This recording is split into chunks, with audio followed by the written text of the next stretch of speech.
Halo teman-teman semuanya, ketemu lagi dengan saya di Dian Temi Channel.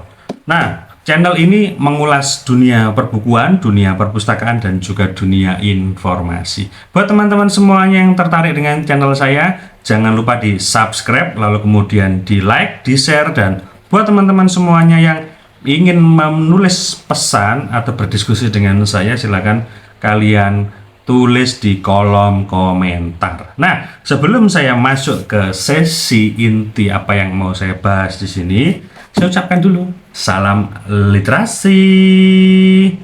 Nah, dulu waktu kita masih sekolah atau pada saat kuliah, kita pasti punya pikiran atau angan-angan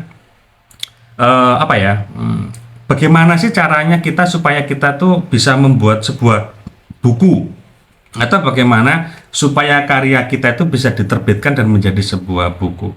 Tentu saja saat ini itu bisa mudah dilakukan. Kenapa demikian? Karena perkembangan dunia penerbitan saat ini itu lebih dinamis daripada dulu.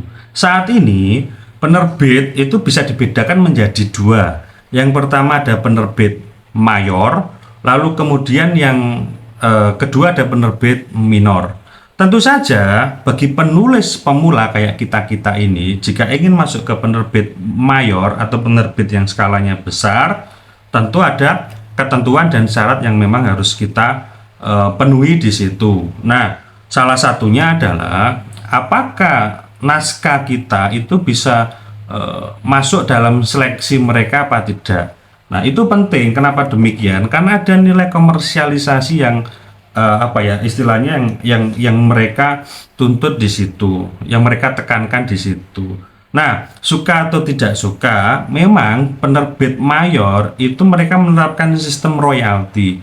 Lalu kemudian mereka punya percetakan dengan skala besar. Artinya bahwa buku kita itu nantinya akan diterbitkan dan dicetak dengan eksemplar yang jumlahnya itu tidak sedikit, sehingga memang mereka melakukan hitung-hitungan di situ sehingga ada syarat dan ketentuan yang berlaku untuk kita para penerbit, para penulis pemula ya. Untuk itu jika teman-teman naskahnya itu bisa lolos di penerbit mayor, itu luar biasa sekali. Itu bisa booming, boom kan gitu kan. Nah, kita tidak perlu repot-repot lagi untuk menjual atau istilahnya mendistribusikan buku kita ke konsumen. Kenapa? Karena sudah dibantu oleh penerbit. Karena biasanya penerbit-penerbit besar itu mereka punya store-store yang memang sudah ada gitu kan. Artinya distribusinya sudah ada lah jalannya. Nah, lalu yang kedua ini yang bisa menjadi alternatif kita untuk para penulis pemula yaitu penerbit minor.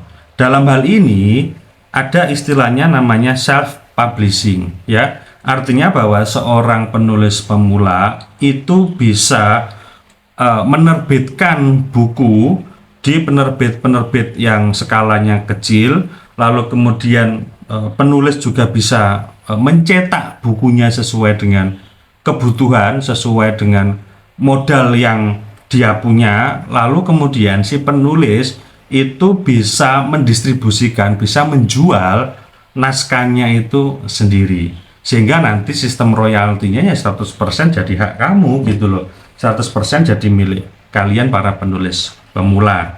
Namun konsekuensinya memang untuk kita para penulis pemula yang menerbitkan buku di penerbit minor itu kita butuh effort yang cukup besar ya. Kenapa demikian ya? Karena kita harus mempromosikan buku kita supaya buku kita itu bisa terjual. Kecuali kalau kalian hanya sekedar ingin menjadikan karya kalian ini sebagai sebuah karya monumental yang memang tidak diperjualbelikan, itu nggak ada masalah. Tapi jika kalian ingin mencetak buku ini lalu kemudian menjual ke khalayak, maka harus ada modal yang disiapkan oleh para penulis.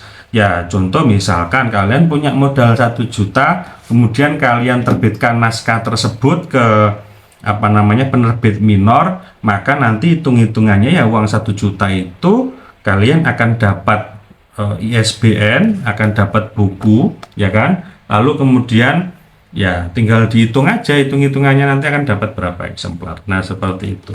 Nah, itulah perbedaan ketika kita ingin menerbitkan buku di penerbit mayor dan di penerbit minor, teman-teman semuanya. Nah, kalian sekarang tertariknya yang mana?